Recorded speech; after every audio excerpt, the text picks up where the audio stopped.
इस साल की शुरुआत में SSLV के सफल promotion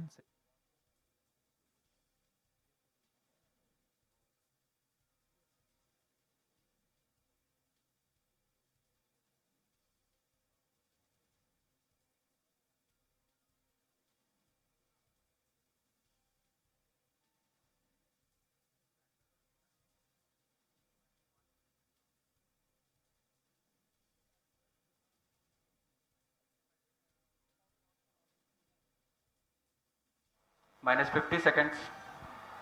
All seconds are armed. तो हमारे साथ बने रहिए। अब 40 सेकंड पर -40 seconds. प्रमोशन किया जाएगा। VSPP open. -35 seconds. -30 seconds. Real-time programs activated. -25 seconds. PS2 VSPP open. -20 seconds. PS1 ignition RMS arm. -15 seconds. 10, 9, 8, 7, 6, 5, 4, 3, 2, 1, 0. +5 seconds. Lift off normal. P1 tracking. P3 tracking. Magnificent lift-off of PSLV C-57 with Aditya L1 on board. +15 seconds. PSLV C-57 का सफल उत्थापन और इसके साथ 20 seconds. प्रथम भारतीय सौर अंतरिक्ष यान निकल चुका है सूर्य के तेज से विज्ञान को प्रकाश करने। Air lead strap on ignited. इसके साथ ही एक और कदम है अंतर्ग्रहीय सफर में भारत की उपस्थिति सिद्ध करने का। आप देख रहे हैं PSLV C-57 प्रथम चरण पूरी तरह सामान्य। The rocket flying forth, following nominal trajectory and developing nominal thrust. The bright fumes against a clear midday sky. Engine main up. A rocket launch is more than just a sight to behold. The roaring sound and the vibrations that we can feel here, adding to this, the thrill are just amazing. Ground lit and air lit strap-ons operating together with the first stage S-139. Ground lead strap on separated. जैसा कि निर्धारित है ground lead strap on को separate कर दिया गया है Normal. और प्रथम चरण का निष्पादन सामान्य है। इस घटनाक्रम में अगला एयर लेड स्ट्रैप ऑन को यान से पृथक कर दिया जाएगा। Air lead strap on separated. जी हाँ, इसकी भी पुष्टि हो गई है। स्ट्रैप ऑन को सफलतापूर्वक पृथक कर दिया गया है। We are 100 seconds past the launch time. The ground lit and air lit strap-ons have been separated. S-139 motor still thrusting. S-139 110 second के प्रज्वलन काल के पश्चात उसे भी पृथक कर दिया गया है। +2 minutes. द्वितीय चरण जो कि तरल नोदक पर आधारित चरण है, इसका प्रज्वलन शुरू हो चुका है और वर्तमान में प्रणोद उत्पन्न कर रहा है। Performance normal. The launch vehicle is at an altitude of 73 kilometers. First stage has been separated, second stage has begun its operation, and the closed loop guidance has been initiated. According to the announcement by Range Operations Director, PS2 is developing nominal thrust. PS2 41 ton के तरल नोदक पर आधारित चरण है। इसमें विकास engine द्वारा 800 kilo Newton का प्रणोद उत्पन्न होता है और इसका प्रज्वलन काल लगभग 150 सेकंड का होगा। Shar and Port Blair tracking stations presently acquiring signals. Flight path closely matching the prediction. +3 minutes. वर्तमान में यान क्लोज लूप गाइडेंस के अंतर्गत है। Second stage performance normal. यान की ऊंचाई 106 किलोमीटर तथा सापेक्ष गति 3 किलोमीटर प्रति second. The velocity addition in PS2 regime is going to be from 2 kilometers per second to 4.9 kilometers per second. Payload fairing separated. The payload fairing covering the Aditya L1 spacecraft has been separated. The current altitude of the launch vehicle is 118 kilometers. Relative velocity exceeding 3.8 kilometers per second. जी हाँ, यान अब घने वातावरण से बाहर जा चुका है, इसलिए ऊष्मा कवच की जरूरत नहीं रह जाती है और इस कारण इसे Plus यान 4 से minutes. पृथक कर दिया जाता है। Second stage performance normal.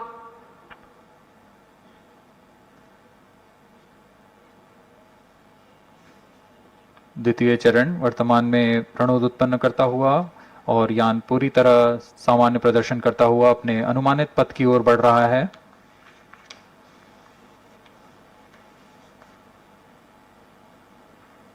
Second stage separated. Third stage ignited. द्वितीय चरण को भी सफलतापूर्वक यान से पृथक कर दिया गया है उसके प्रज्वलन Third stage काल समाप्त होने performance पर। normal. और तृतीय चरण जो कि ठोस नोदक पर आधारित चरण है, इसका प्रज्वलन शुरू हो चुका है। We are close to 5 minutes past the launch time. Presently, the third stage of PSLV is operational, developing nominal thrust. Plus 5 minutes. तृतीय चरण में 7.6 टन के ठोस नोदक का प्रयोग होता है और इसका प्रज्वलन काल 117.7 सेकंड का होगा। इस दौरान यह 240 किलो न्यूटन का प्रणोद उत्पन्न करेगा।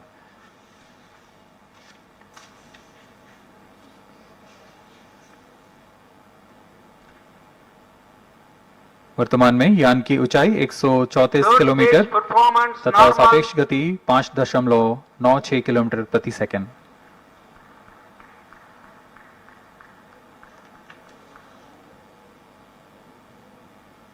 जैसा कि हम जानते हैं पीएसएलवी सबसे विश्वसनीय रॉकेट रहा है इसरो का, वैसा ही प्रदर्शन करता हुआ एक और मिशन पीएसएलवी C57 का।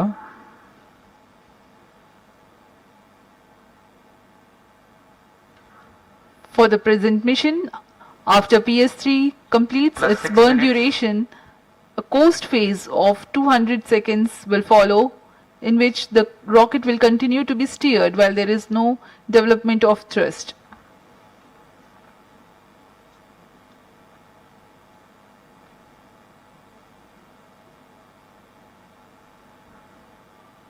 जी हाँ, अभी कुछ ही क्षणों में Third PS3 stage का action completed. प्रज्वलन काल समाप्त हो चुका है और कोस्टिंग फेज इसके बाद जारी रहेगा।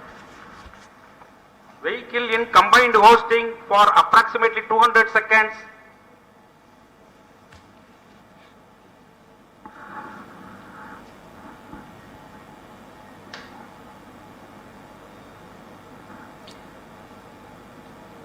Unique to this mission, the Vehicle PS4 performance normal. will start twice at pre-designated times Plus and 7 duration. minutes. The multiple start capability of PS4 will be utilized very aptly to achieve the argument of perigee of 346.6 degrees, which is very crucial for this mission. The commencement and duration of PS4 burns enable achieving this orbital parameter. Argument of perigee is the angle that is made by the perigee point from the ascending node at equatorial plane.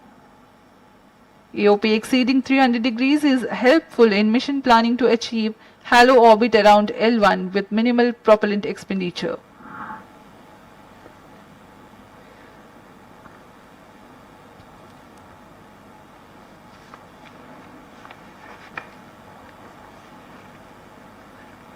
सभी वैज्ञानिक गहनता से अध्ययन करते हुए इन आंकड़ों का, जो कि ग्राउंड स्टेशन द्वारा प्रसारित किए जा रहे हैं। वर्तमान में PS3 PS4 combined costing phase जारी है।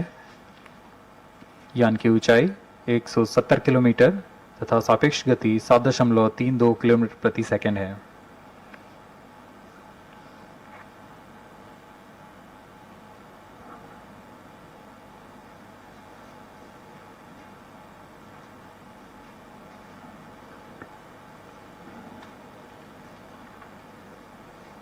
Vehicle performance normal.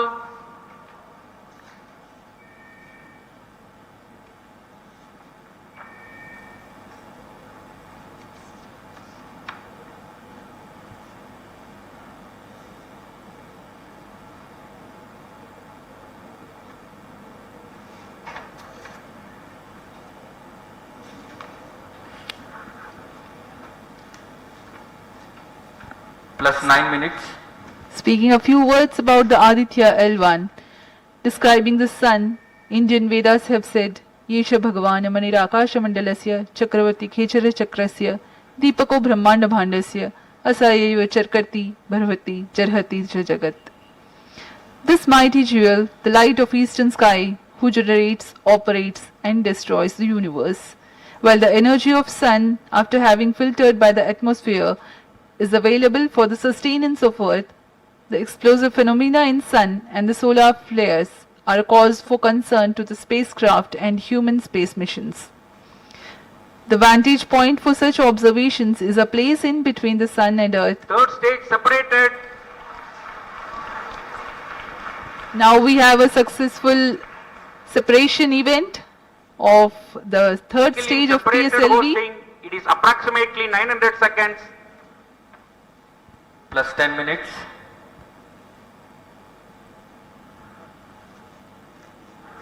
जी हाँ, तृतीय चरण को सफलतापूर्वक Skill पृथक कर दिया performance गया है normal.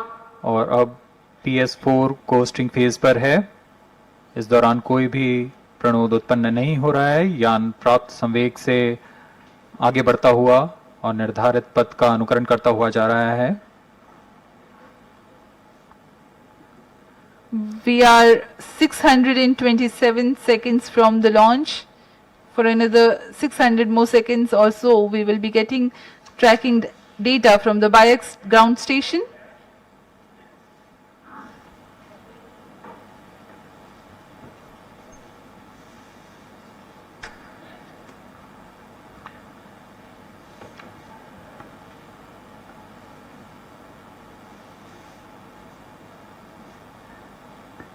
यह कोस्टिंग फेज लगभग 900 सेकंड का होगा। इस दौरान हम आपको कुछ जानकारी देते हैं। लैग्रेंज पॉइंट से जुड़ी कुछ रोचक तथ्य भी हैं, जैसे कि इस पॉइंट का नाम एक इटालियन फ्रेंच गणितज्ञ जोसेफ लुइग लैग्रेंज के सम्मान में रखा गया था। उन्होंने 1972 में इसे अपनी तकनीकी प्रपत्र जनरल 3 बॉडी प्रॉब्लम में वर्णित किया है, लेकिन इससे पहले भी 3 पॉइंट L1, L2 और L3 को खोजने का श्रेय स्विस गणितज्ञ लेनार्ड आयलर को जाता है। L1 पॉइंट पर नासा ने पहले ही सोलर एंड हेलियोस्फेरिक ऑब्जर्वेटरी सोहो को पहुंचा चुका है और विश्व प्रसिद्ध जेम्स वेब टेलीस्कोप को L2 लैग्रेंज पॉइंट पर स्थापित किया गया है। L1 की पृथ्वी से सूर्य की दिशा में दूरी लगभग 15 लाख किलोमीटर है और इसे हम एस्ट्रोनॉमिकल यूनिट में 0.01 एस्ट्रोनॉमिकल यूनिट कह सकते हैं। यह पृथ्वी से सूरज की दूरी का केवल 1% है।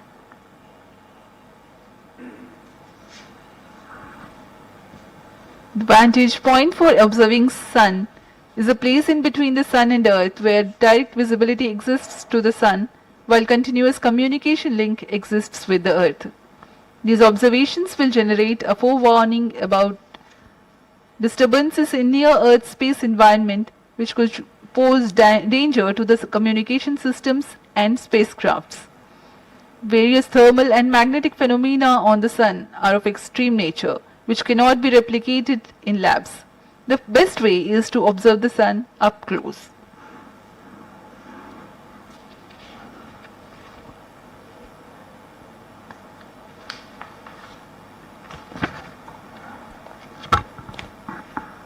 The distance between the Earth and Sun is approximately 150 million kilometers.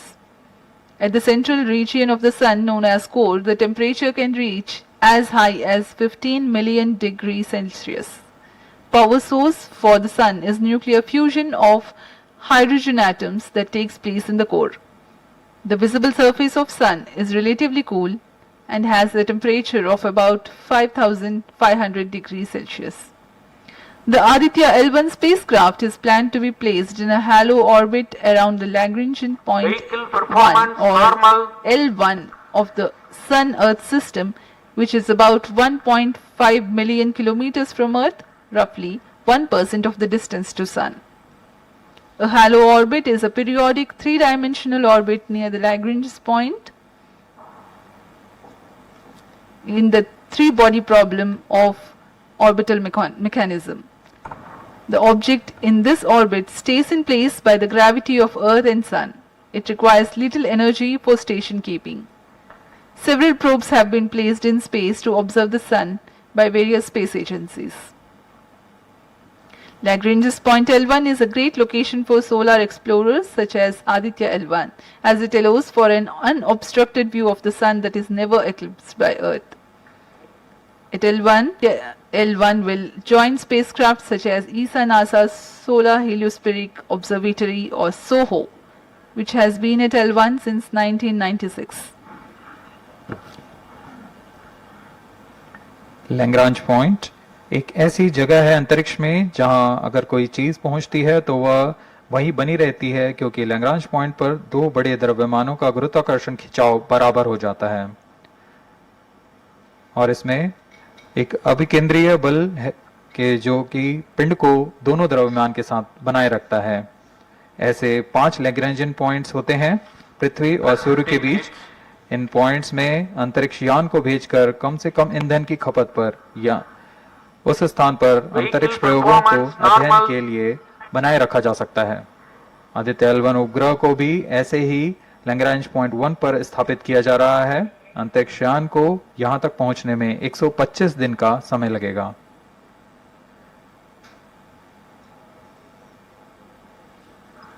इस लैग्रेंजियन पॉइंट्स के कुछ फायदे होते हैं, जैसे हम यहाँ आदित्य L1 के बारे में बात कर रहे हैं तो यह अंतरिक्ष यान लैग्रेंजियन पॉइंट 1 के पास जाएगा और यहाँ ऐसा पॉइंट है जहां से सूर्य को बिना किसी ग्रहण या रुकावट के निरंतर देखा जा सकेगा और अध्ययन किया जा सकेगा।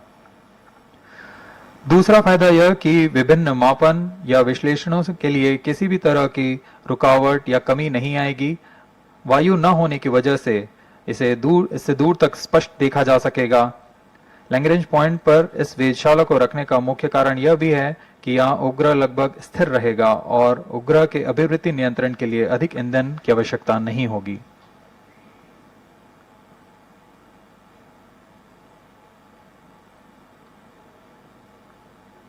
वर्तमान में PS4 चरण का कोस्टिंग फेज जारी है। अब यान की ऊंचाई 280 किलोमीटर तथा सापेक्ष गति 7.18 किलोमीटर प्रति सेकंड है। अब यह उचित अभिवृद्धि प्राप्त कर पुनः प्रज्वलित किया जाएगा।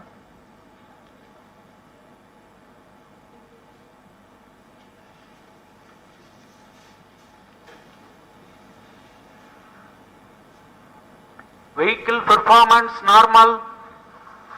The Aditya L1 spacecraft carries 7 payloads to observe the protosphere, chromosphere and corona, which is the outermost layer of the Sun.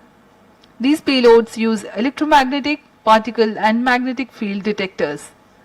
First among the 4 remote sensing payloads is Visible Emission Line Chronograph VELC, which is a prime payload designed as a reflective coronagraph with a multi-slit spectrograph.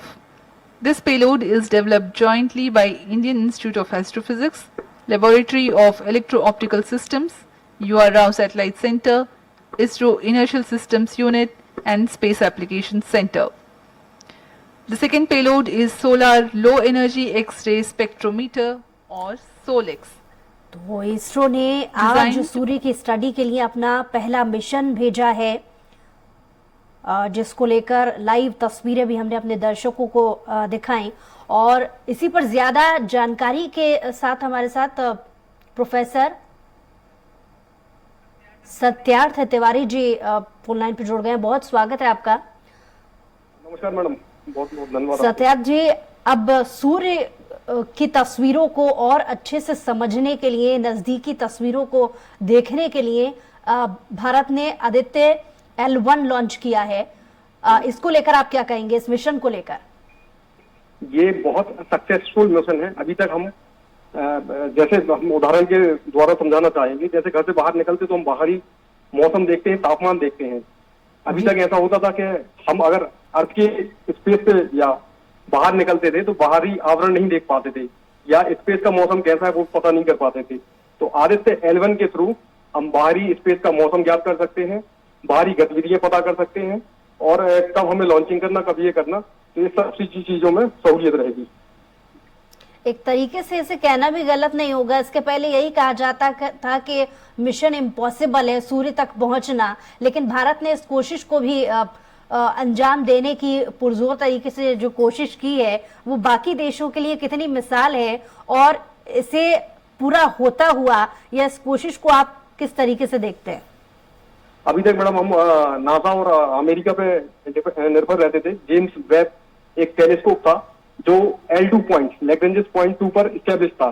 उसकी through हमें जो भी तस्वीर मिलती थी या picture मिलती थी उनसे हम एनालिसिस करते थे।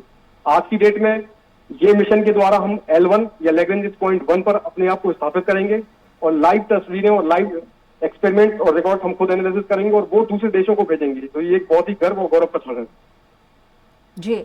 और क्योंकि चंद्रयान 3 बहुत अच्छे से सक्सेसफुल रहा, लेकिन आने वाले 14 दिन भी एक रिसर्च के लिहाज से हम देखें तो ये भी अपने आप में महत्वपूर्ण है। लेकिन चांद भारत से माफ कीजिए, चांद धरती से तो बहुत नजदीक था, लेकिन सूर्य बहुत दूर है। इसको सिर्फ एक सतह तक पहुंचा पाना ही एक मुश्किल टास्क है। 15 लाख किलोमीटर ये तब भी सूरज से बहुत बड़ी एक दूरी है, लेकिन अगर ये मिशन सक्सेसफुल हो जाता है तो आप किस तरीके से देखते हैं? मैडम, जिस तरीके से भारत ने अपनी विशेषज्ञता हासिल की है PSLV लॉन्चिंग व्हीकल्स में, पोलर सैटेलाइट लॉन्च व्हीकल में हमें विशेषज्ञता हासिल हो गई है और इसको हम 15 लाख किलोमीटर पे जो पॉइंट है लैग्रेंज पॉइंट 1, वहां पे हमें इसे एस्टेब्लिश करना है। हेलियोस ऑर्बिट बोलते हैं उस ऑर्बिट को, और वहां पर जिस तरीके से हमारी लॉन्चिंग सफल हुई है तो डेफिनेटली हम वहां पर एस्टेब्लिश होंगे लैग्रेंज पॉइंट 1 पर। थोड़ा सा मैं लैग्रेंज पॉइंट 1 के बारे में आपको बताना चाहता हूँ। जैसे न्यूटन की थर्ड लॉ है, every action has a opposite reaction. तो लैग्रेंज पॉइंट वह पॉइंट है जहां पर सूर्य का गुरुत्वाकर्षण और पृथ्वी का गुरुत्वाकर्षण एक दूसरे को कैंसिल करता है और एक तरीके से ग्रेविटी फ्री जोन रहता है। वहां पर हमारा आदित्य L1 एस्टेब्लिश होगा। जी देखिए, चंद्रयान 3 को लेकर के एक मकसद था कि चांद पर कैसे जिंदगी संभव है, लेकिन सूर्य यान से जुड़ा क्या मकसद यहाँ पर इस मिशन से नजर आ रहा है? मैडम, सूर्य यान का जो हमारा मुख्य मकसद है, हर 11 साल में सूर्य के सौर तूफान पृथ्वी पर आते हैं। 1859 में एक सूर्य तूफान आया था जो बहुत भयंकर तूफान था। उससे पृथ्वी की ग्रेविटेशनल फील्ड और मैग्नेटिक फील्ड डिस्टर्ब हो गई थी। तो ये तो हमें पता नहीं है कि कब सूर्य तूफान आएगा, लेकिन अगर हम ये आदित्य L1 वहां से एस्टेब्लिश कर देते हैं तो वहां पे हमने 7 पेलोड्स भेजे हैं पृथ्वी से। उन 7 पेलोड्स में 6 पेलोड्स हैं जो यही एनालिसिस करेंगे कि कब वहां से प्लाज्मॉन्स का रेडिएशन जनरेट हो रहा है या कोरोना इजेक्शन इफेक्ट चालू हो रहा है या आयंस वहां से पृथ्वी की तरफ आ रहे हैं जो पृथ्वी की मैग्नेटिक फील्ड को डिस्टर्ब करने वाले हैं। तो ये सब चीजें हम अपने पेलोड्स के थ्रू या आदित्य L1 के थ्रू एनालिसिस कर पाएंगे और इन चीजों से हम अपना बचाव या प्रोटेक्शन कर पाएंगे। चलिए, बहुत शुक्रिया। मैडम, एक चीज और बताना चाहूंगा इस चीज में, जैसे संचार क्रांति हुई, इनसैट सैटेलाइट हमने भेजी थी या टेलीकम्युनिकेशन सैटेलाइट से आज हमारा मोबाइल संचार वगैरह ये सब चीजें चलती हैं। तो जब सौर तूफान आते हैं तो ये सब चीजें हमें उतने टाइम के लिए शटडाउन करना पड़ती या बंद करना पड़ती। तो इस चीज में भी हमें बचाव हो पाएगा कि ये हमें कब बंद करना है, कब चालू करना है। चलिए, बहुत शुक्रिया हमारे साथ जुड़ने के लिए, अपनी बात को रखने के लिए प्रोफेसर सत्यार्थ जी।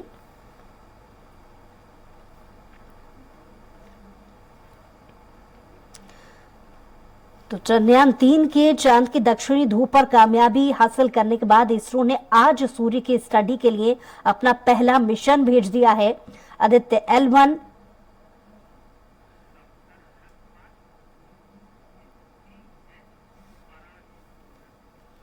और ज्यादा बातचीत के लिए हमारे साथ डॉक्टर शरद कुमार जी भी हमारे साथ फोन लाइन पे जुड़ गए हैं, जो कि CEO है डिपार्टमेंट और फाउंडेशन के। बहुत स्वागत है आपका शरद कुमार जी। जी मैम, बहुत बहुत धन्यवाद। और हम सबको, सारे भारतवर्ष को आज इस महान उपलब्धि पे सभी को बधाइयाँ। और आज हमने अपने आप को इस न्यूज चैनल के माध्यम से पूरे भारत को हमने अपने साथ न्यूज में जोड़ा है। जी, आज की जो विशेष उपलब्धि है, जो पूरे भारतवर्ष की 140 करोड़ जनता की, यह न केवल विज्ञान और प्रौद्योगिकी के क्षेत्र की उपलब्धि है, बल्कि एक आम इंसान के जीवन में भी ये बहुत बड़ी उपलब्धि है। पेशे से मैं शिक्षक रहा हूं और उसके बाद मैं तकनीकी फील्ड में आया हूं। तकनीक के क्षेत्र में IIT PT hub foundation, IIT BHU Varanasi के साथ में काम कर रहा हूं।